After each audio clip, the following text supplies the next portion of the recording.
Bueno, hermanos, pues en esta tarde hay algo que me interesa todavía e insisto en estar hablando de esto, voy a hablar de la salvación, ¿verdad? Hoy que los hermanos Elías, que estuvo yendo con David y el hermano a ese grupo de jóvenes de adictos, están emocionados porque han visto el cambio en los jóvenes y ahora quieren los jóvenes que todos los días vayan los hermanos a visitarlos. De veras es algo fabuloso, ¿verdad? Y pues ayer me decía el hermano que ellos tienen prometido por ahí tener una convivencia ahí de alimentos con los jóvenes. Espero que se pueda realizar y puedan convivir con ellos y darles más confianza. Hermanos, les decía el domingo pasado que van a ese lugar varias denominaciones a llevarles el evangelio, ¿verdad? Pero siempre en esos lugares, cuando van diferentes denominaciones, algunos pastores enseñan que la salvación se pierde y usan textos que ustedes los creen que está hablando de la salvación el texto. Pero hoy vamos a ver, hermanos, textos de los que se basan algunos predicadores para decirles que la salvación se pierde, y ustedes se van a dar cuenta que ni siquiera están hablando de la salvación el texto, ¿verdad? Pero, como decimos, un texto sin contexto es pretexto. Y hoy vamos a hablar acerca de que si la salvación se pierde, ¿verdad? Hermanos, y yo les voy a ir llevando y dando citas bíblicas para esto, para que ustedes vayan viendo lo que la palabra de Dios dice. Leímos ahí un versículo en 2 de Pedro 2, 20, 22, donde no habla acerca de la salvación, pero cuando ustedes lo leen, llevan a pensar de que se pierde, ¿verdad? Entonces hay cosas que ni siquiera está hablando de Pedro de la salvación, ¿sí? Sino está anunciando, diciendo que Dios está pidiendo que vemos muchos frutos, nada más. Y lo confundimos y empleamos esos textos para hablar de la salvación cuando ni siquiera habla. Les voy a pedir nuevamente que repitamos ese texto en 2 de Pedro, ¿verdad? En 2 de Pedro, capítulo 2, versículo 20 al 22, y dice la palabra de Dios: ciertamente, si habiéndose ellos escapado de las contaminaciones del mundo, por el conocimiento del Señor y Salvador Jesucristo, enredándose otra vez en ellas, son vencidos, su postrer estado viene a ser peor que el primero, porque mejor les hubiera sido no haber conocido el camino de la justicia, que después de haber conocido, volverse atrás del santo mandamiento que les fue dado. Pero les ha acontecido lo del verdadero proverbio: el perro vuelve a su vómito y la puerca lavada a revolcarse en el cieno. Hermanos, Dios a un verdadero hijo de Dios, pues no le puede decir eso, que es un perro, menos que es una puerca, ¿verdad? Menos. Entonces, no está hablando de la salvación. Desde ahí estamos. Dice el versículo 20, y dice: ciertamente, si habiéndose ellos escapado de las contaminaciones del mundo, por el conocimiento del Señor y Salvador Jesucristo, muchos llegan al umbral de la salvación, vienen, oyen, escuchan los mensajes, saben de lo que estamos diciendo, que la única manera de poder salvos es a través de la obra redentora de Jesucristo. Y vienen y de repente, hermanos, se van y se pierden. Tuvieron la oportunidad de poder seguir continuando y seguir el mandato que la Biblia dice: cree en el Señor Jesucristo y serás salvo. Porque la Biblia dice en el Evangelio de Juan el que no ha creído y ha sido condenado porque no ha creído en el unigénito Hijo de Dios. Y dice que se vuelven atrás a su vieja vida. Y bueno, aquí estos ejemplos que pone el apóstol Pedro, ¿verdad? Nos habla acerca de una persona que vino y oyó acerca de cómo poder llegar a la salvación, pero nunca fue salvo, hermanos. ¿Volvió otra vez a dónde? Atrás. Y bueno, dice que aquí está una persona que ha estado viviendo en pecado y de pronto se libera, escucha acerca de Jesús y dice, esa es la manera de vivir, y empieza una nueva página en su vida, como lo vamos a ver. Pero nunca, hermanos, nunca recibe una nueva vida. Han escapado de la contaminación del mundo, pero no dice que van rumbo al cielo, pero no dice que son salvos por el conocimiento de nuestro Señor y Salvador Jesucristo. En otras palabras, han escuchado el Evangelio, saben acerca del Señor Jesucristo, pero se han vuelto a enredar en las cosas del mundo. Y detengámonos un instante en la palabra enredar, hermanos. Enredar literalmente significa tejer algo siguiendo un patrón. Y lo que sucede es esto: esta gente se está enredando y se está metiendo cada día más profundamente en la esclavitud al seguir ciertos falsos maestros, y de lo que habla aquí el apóstol Pedro está relacionado con esos falsos maestros. Y ellos en verdad nunca han aprendido lo que es ser salvos, ser nacidos de nuevo, y se enredan ellos mismos en estas cosas. Por eso me preocupa que cuando van ellos y escuchan ahí a otros pastores, los jóvenes, que la salvación se pierde, pues hermanos, estamos en un error, predicando en un error. Enredan sus corazones a ciertas filosofías y a ciertas medias verdades sin conocer nunca el verdadero evangelio de Jesucristo, y cuando así lo hacen están peor que antes de escuchar algo de Jesús. Y vea lo que dice el versículo 21: porque mejor les hubiera sido no haber conocido el camino de justicia, que después de haberlo conocido volverse atrás del santo mandamiento que les fue dado. Así es, ustedes ven gente que entra, ¿verdad? Oyen el mensaje, se salen, se van, y luego de nuevo, pues por ahí el siguiente domingo vuelven a entrar, vuelven a escuchar, y así los ven. Y muchos vienen y duran un tiempo y se van. Bueno, hermanos, aquí hay un principio, y escúchenlo: aquellos que viven por la verdad tienen más y más libertad. Los que no viven por la verdad, que viven por la mentira, experimentan más y más esclavitud. El reformar sin transformar conduce a una gran degradación y finalmente a la condenación. Hermanos, muchas personas son reformadas, pero no son transformadas. Puede estar usted reformado en su vida, pero no ha sido regenerado, hermanos.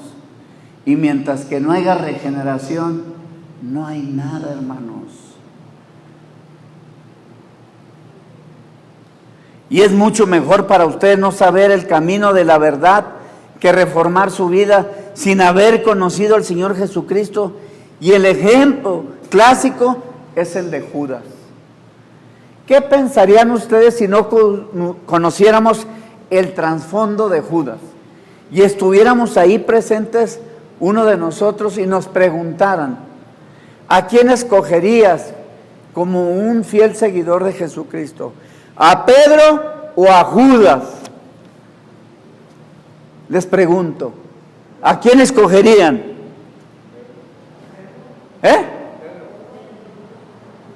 Yo escogería a Judas. ¿Por qué, hermano? ¿Por qué, hermanos? A Judas, ¿por qué lo escogieron para que fuera el tesorero de los apóstoles? A una persona que se va a hacer cargo del dinero, ¿por qué lo escogen? ¿Por qué? Por eso.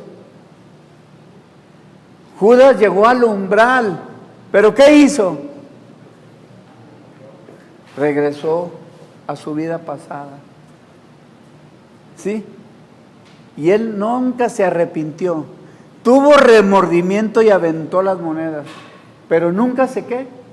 Arrepintió. Él no fue salvo. Pedro sí. ¿Se fijan, hermanos?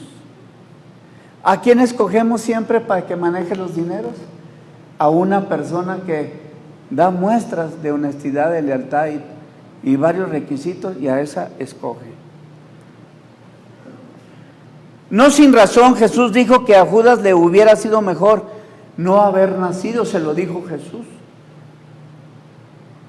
Alguien podrá decirme, bueno, pastor, si yo creo lo que está predicando, si creo en la eternidad segura, entonces yo puedo ser salvo y seguir pecando todo lo que quiera porque yo ya no tengo que preocuparme, ya tengo mi pasaporte al cielo y nunca puedo perder mi salvación. Entonces me voy a divertir a lo grande.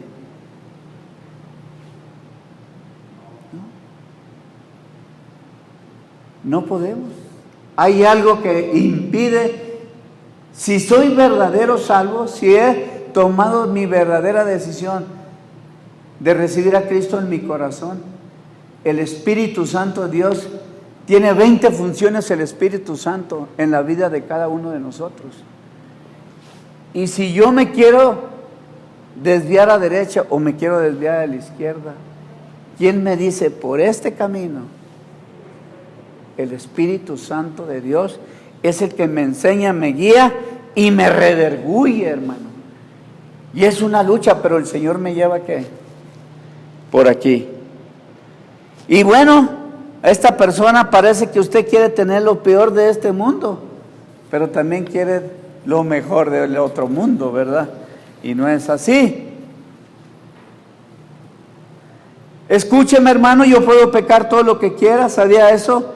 Y yo puedo pecar todo lo que quiera, pero no quiero hacerlo y no quiero pecar, y nada me hará más feliz que no pecare nunca más. Si hubiera un tipo de documento que diga, sería imposible para mí el pecar, lo firmaría sin pensarlo 2 veces, y yo no quiero pecar. Y si usted cree que la seguridad eterna es una licencia para seguir pecando, ¿sabe cuál es su problema?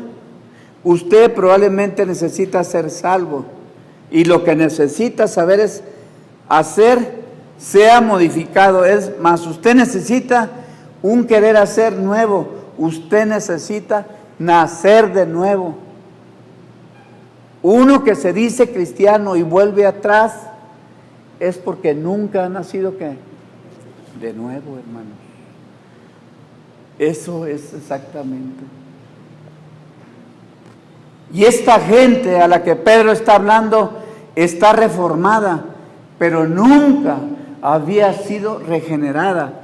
Y el apóstol da 2 ejemplos clásicos en caso de que alguien piense que él está hablando de alguien que fue salvo y perdió su salvación. Y los ejemplos que da son absolutamente claros. El ejemplo número 1 es el del perro y el segundo es el de la puerca. Y ahora quiero que entienda la forma absoluta de Dios. Nunca llama a ninguno de sus hijos perros o puercos. Entonces no está hablando, hermano, de esto. ¿Sí? Lo entiende ovejas, pero si nunca perros o puercos. ¿Cómo nos llama el Señor? ¿Somos sus qué? Ovejas. No nos llama perros, ni tampoco nos llama puercas, hermanos. Entonces no está hablando acerca de la salvación, ¿verdad? Y la segunda ilustración que Pedro utiliza tiene que ver con una puerca, y la Biblia habla de una puerca. ¿Y recuerdan la historia del hijo pródigo, hermanos? ¿Ha escuchado alguna vez la historia del perro pródigo o de la puerca pródiga? ¿Han escuchado? Jamás. No, hermanos, en la Biblia solo encontramos la historia del hijo pródigo y quiero repetirla haciendo una paráfrasis de esta parábola.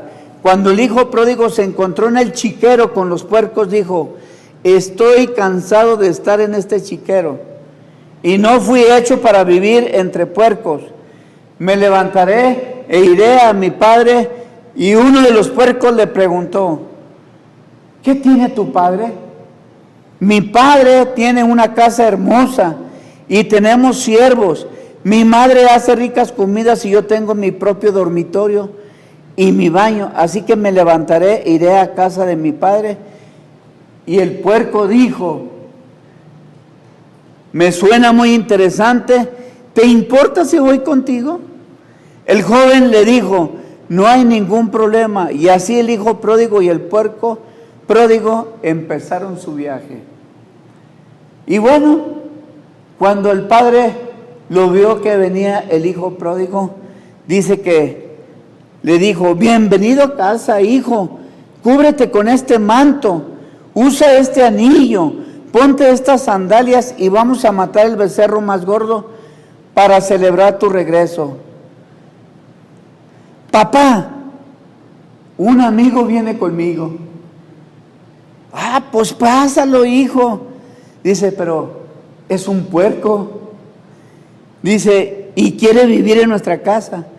Hijo, no hay ningún problema, tráelo. Dice: pero la mamá, cuando oyó estas cosas, inmediatamente salió.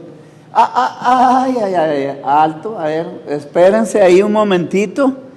Dice, le dijo: un momento, tu amigo no puede entrar en la casa, así que hay que bañarse. Y el puerco preguntó: ¿qué es eso? ¿Qué es eso? Pues te tienes que bañar y sacarte toda esa suciedad. Y lo bañaron y le sacaron toda la suciedad.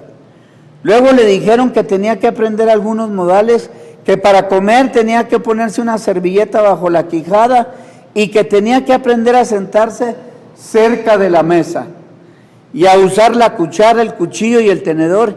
Y le dijeron que no podía meter el hocico en la comida y que se iba a vivir en la casa, ya no podía salir a revolcarse en el cieno y dormir en medio de la fetidez y las moscas.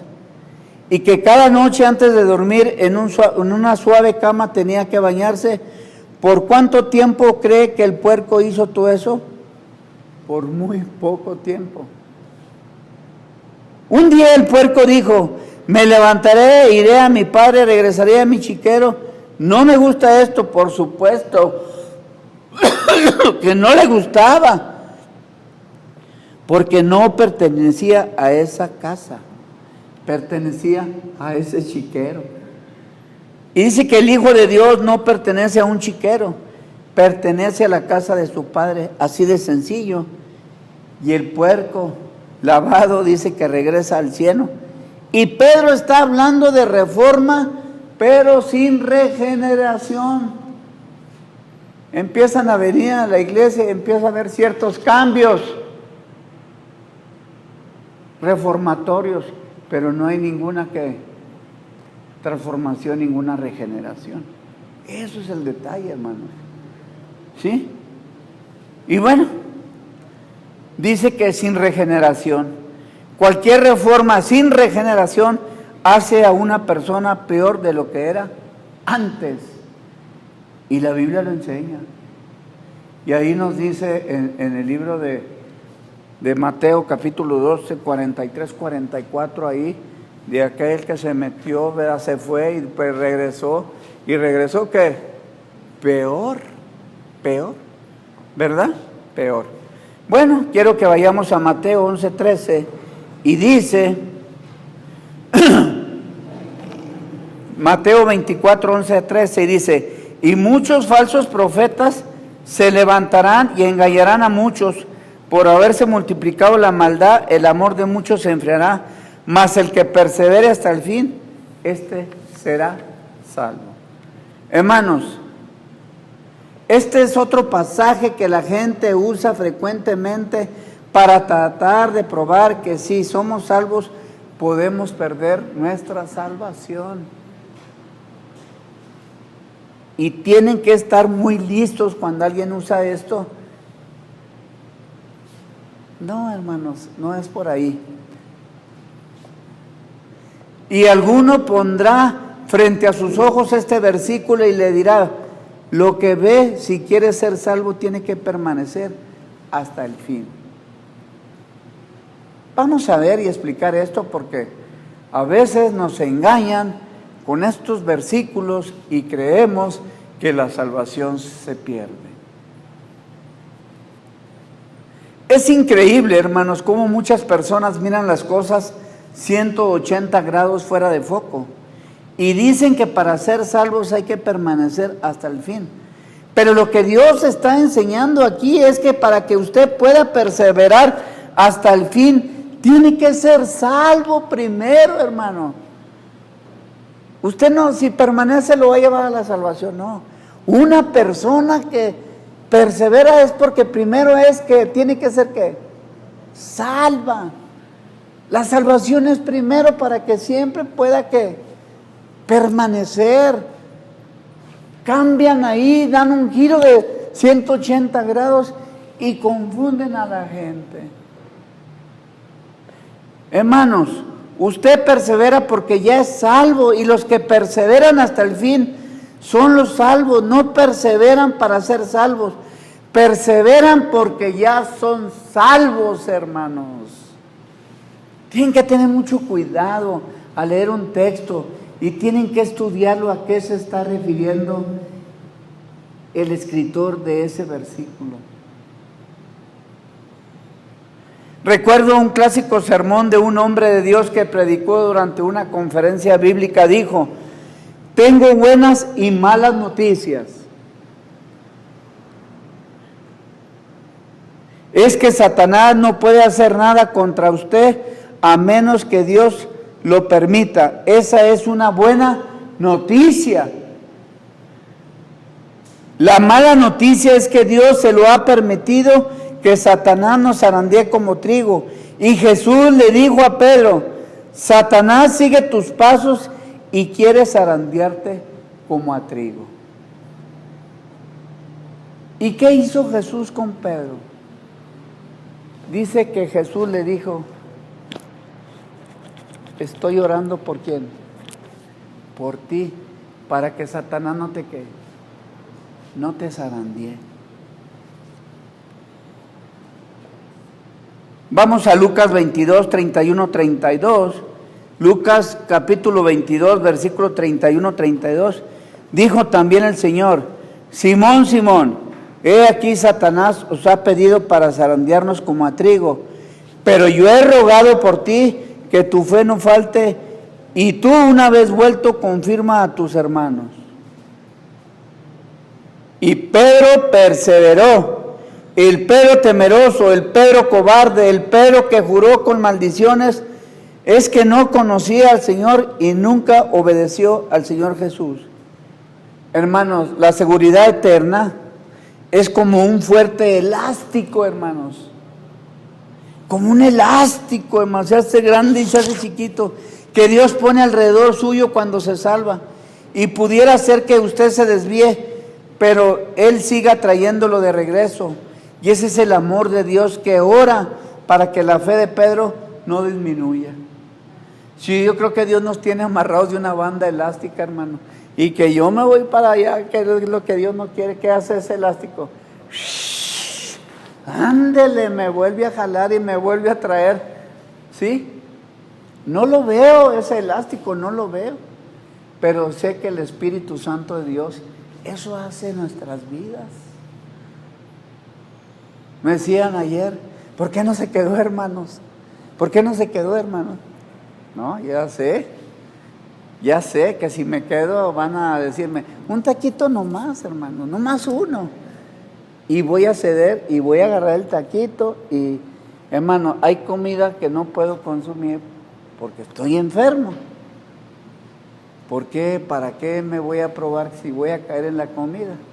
La palabra de Dios dice, ¿verdad? Huye de las pasiones juveniles, huye, Timoteo. Es mejor que, hermanos, huir, salirse de ahí y no quedarse, hermanos, porque si no, vamos a caer, hermanos, vamos a caer. Y bueno, hermanos, otro ejemplo vemos a Judas en Lucas 22, 47, 48. Dice que mientras él aún hablaba, se presentó una turba y el que se llamaba Judas, uno de los 12, iba al frente de ellos y se acercó hasta Jesús para besarle. Entonces Jesús le dijo: Judas, ¿con un beso entregas al Hijo del Hombre? Bueno, es que vemos ya la condición en la que ya estaba aquel Judas, ¿verdad? Ya no era un hijo de Dios, ¿verdad? Él estaba completamente ya que entregando al Señor. Pedro y Judas en el mismo capítulo, honestamente, si usted y yo hubiéramos estado ese día ahí, no hubiéramos sabido absolutamente nada del trasfondo ni la negación. Les decía, ¿a quiénes hubieran escogido? Ustedes dijeron, a Pedro, ¿verdad? Porque era muy atrevido Pedro, ¿verdad? Muy impulsivo e inmediatamente hablaba cosas tremendas. Pero cuando conocemos la vida de Judas, ¿verdad? Entonces vemos el cambio, decía, no, definitivamente este hombre no puede ser el escogido, ¿verdad? Pero Dios, Jesús ya lo conocía y sabía, hermano, acerca de que Judas lo iba a entregar, ¿verdad? Dios tiene atributos absolutos de Dios, ¿sí? Y él ya sabía entonces qué iba a pasar. Cuando Jesús dijo que uno de ellos lo traicionaría, ninguno de ellos dijo, tiene que ser Judas. Nadie dijo, porque nadie sospechaba de quién, de Judas. ¿Perseveró Judas? Claro que no perseveró. Traicionó al Señor Jesús, no buscó el perdón de Dios, se suicidó y con toda seguridad se fue al infierno. Busquemos ahí en Juan 6:64. Dice, pero hay algunos de vosotros que no creen, porque Jesús sabía desde el principio quiénes eran los que no creían y quién lo había de entregar.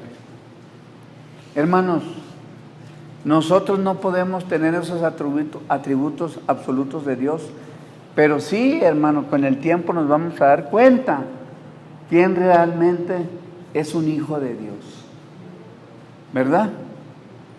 En Juan 6:70 dice, 70-71 dice, Jesús les respondió, ¿no os he escogido yo a vosotros los 12 y uno de vosotros es diablo? Hablaba de Judas Iscariote, hijo de Simón, porque este era el que le iba a entregar y era uno de los 12. Señor ya sabía, porque Él sabe todas las cosas. Y algunas personas, interpretando algunos textos bíblicos fuera de contexto, dicen que quienes son salvos pueden perder su salvación. Una cosa es parecer ser salvos y otra muy diferente, el ser salvos. De veras, hermanos, por eso el apóstol Juan dice ahí en Primera de Juan 2:19, salieron de nosotros, pero no eran de nosotros, porque si hubieran sido de nosotros, habrían permanecido con nosotros, pero salieron para que se manifieste que no todos son de nosotros. Y bueno, Jesús dice que separados de mí, nada podréis hacer, sin Él no importa lo que hagamos, somos como cero a la izquierda, y Jesús sigue diciendo que el que en mí no permanece, será echado fuera como pámpano y se secará y lo recogen y los echan al fuego y arden. Si permanecen en mí y mis palabras permanecen, vosotros pedís todo lo que queréis y os será hecho. En esto es glorificado mi Padre, en que llevéis mucho fruto y seáis así mis discípulos. Y alguien dirá, bueno, este es un cuadro de alguien que estuvo en Cristo y sin embargo es separado de Cristo y es lanzado al fuego y ahí arde. Quiero decirle, hermanos, que aquí el Señor Jesucristo nos está hablando de ninguna manera acerca de la salvación. Él está hablando acerca de llevar, ¿qué? Mucho fruto. Él no está hablando acerca de la salvación. En un viñedo, hermanos, el viñador poda las plantas, quita todo lo que no va a producir fruto. ¿Y qué hace con todas esas ramas? Mas las que fueron podadas no es buena madera como para tallarla, y no se pueden usar en la chimenea porque no hacen un buen fuego. Lo único que se puede hacer es quemarlas. Y el Señor está diciendo que si no permanecen en mí, son buenas para nada. Dice la Biblia ahí que hay tierra que da buenos frutos y malos frutos, abrojos y espinos. Y pone un ejemplo el comentarista, que en un terreno, a ese terreno lo parte en dos y lo divide por una cerca. Y dice que empieza a sembrar semillas aquí y semillas allá. Y dice que la misma agua cae en el mismo terreno, la misma agua del cielo. Y dice, y el mismo sol le da a esa tierra.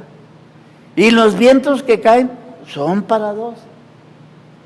¿En dónde está la diferencia? ¿Por qué uno da buenos frutos y por qué el otro da espinos y abrojos? ¿Cuál es la diferencia, hermanos? Y dice el comentarista ahí, el teólogo dice, la semilla. En eso está la diferencia. ¿Qué hay en nuestro interior, hermanos? ¿Qué hay en nuestro interior? En nuestro corazón. ¿Cómo hay diferencias? Y bueno, hermanos, Hebreos 6:4-9 se nos da una ilustración. Y quiero que estén aquí, bien interesante, me encanta esto que ustedes aprendan. Dice Hebreos 4:6-9. ¿Quién me lo lee, por favor, hermanos?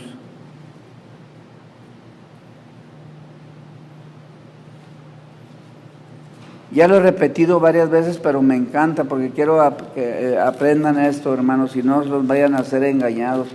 Pedro habla mucho acerca de los falsos maestros y falsos profetas, ¿verdad? Hebreos 6:4-9. Hermanos, ahí vemos la tierra que está dividida por una cerca. Les cae la misma agua, el mismo viento, el mismo sol, pero dan frutos diferentes. Y no es para la salvación, hermano. Lo que está hablando aquí no es para la salvación. Llegaron, escucharon, oyeron, fueron partícipes de las cosas hermosas del mensaje de Cristo. Llegaron hasta el umbral de la salvación. Pero hasta ahí llegaron, hermanos. Se fueron. Y ya no puedes volver otra vez y volver a sacrificar a Cristo, hermano. Y la Biblia lo enseña.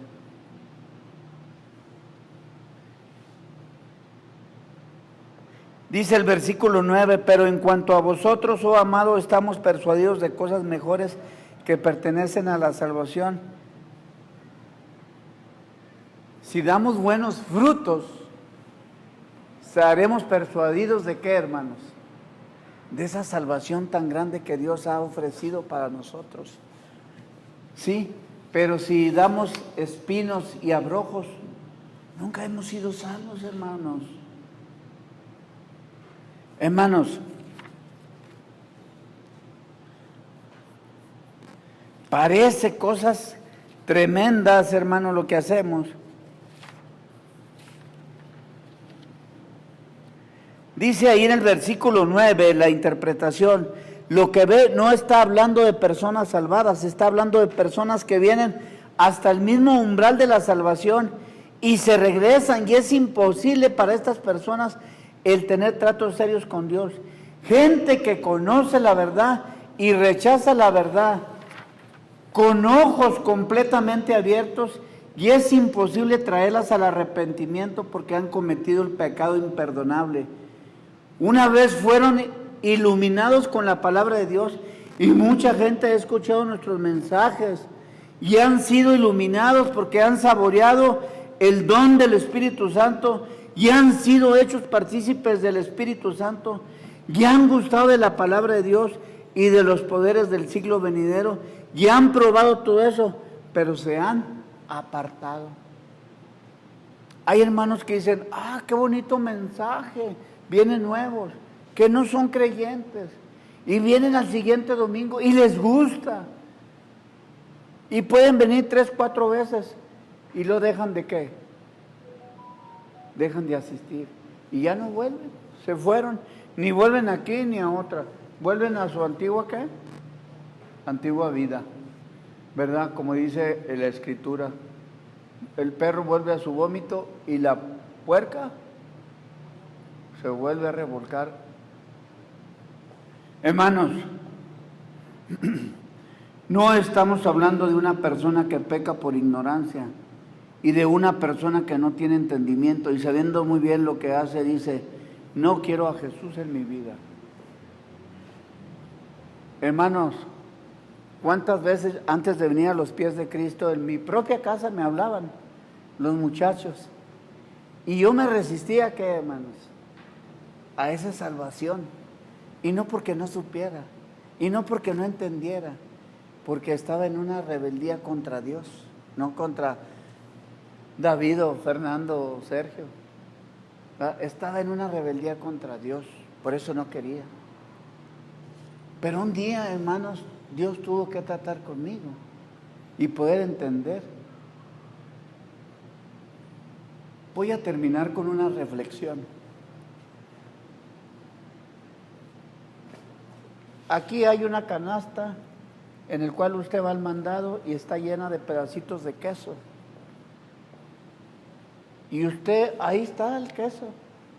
Y usted llega, Yutlán, y va al mandado y agarra un pedacito de queso y lo prueba. ¡Ay, qué rico, ¿verdad? Ella dice, qué rico, está bien sabroso. Todo. Termina de hacer sus compras y cuando va a la caja, antes de ir a la caja dice, deme 1 kilo de este queso. Así, dama, deme 1 kilo. Y cuando llega a la caja y ve lo que cuesta ese queso, dice, oiga, ¿por qué tan caro ese queso? Está muy sabroso. Y le dice la cajera, no sé, señora, es un queso raro, pero es importado. Lo traen de otro país. Y es caro. Y eso es lo que cuesta. Dijo, pues no me lo puedo llevar. No puedo comprarlo. ¿Alguien le dijo o alguien la obligó a que probara ese queso? Nadie la obligó. ¿Preguntó cuánto costaba el queso? No. ¿Qué pasa en la vida cristiana cuando nos hablan del Evangelio, hermanos? Probamos el mensaje de salvación, lo probamos, nos gusta y salimos de aquí y no queremos comprar lo que probamos, porque cuando le dice, hermano, nada más que hay que hacer esto y esto y esto, hay que venir al templo, hay que ir a las misiones, hay que trabajar en esto, hay que hacer esto, hay que hacer lo otro. Y entonces dice, no, son muchas cosas, porque no queremos hacer un compromiso que está muy caro. Así es, hermanos. Así es las cosas en el Señor. No queremos hacer un compromiso con Dios. Y bueno, hermanos, dice la Biblia, ahí en Hebreos 12:6, porque el Señor al que ama disciplina y azota a todo el que recibe por hijo. Hermanos, Dios nos tiene que dar una buena zarandeada y una buena disciplina porque somos hijos de Dios. Recuerden cuando estábamos chicos, nuestros padres nos ¿qué? Por amor, por eso nos zarandeaban.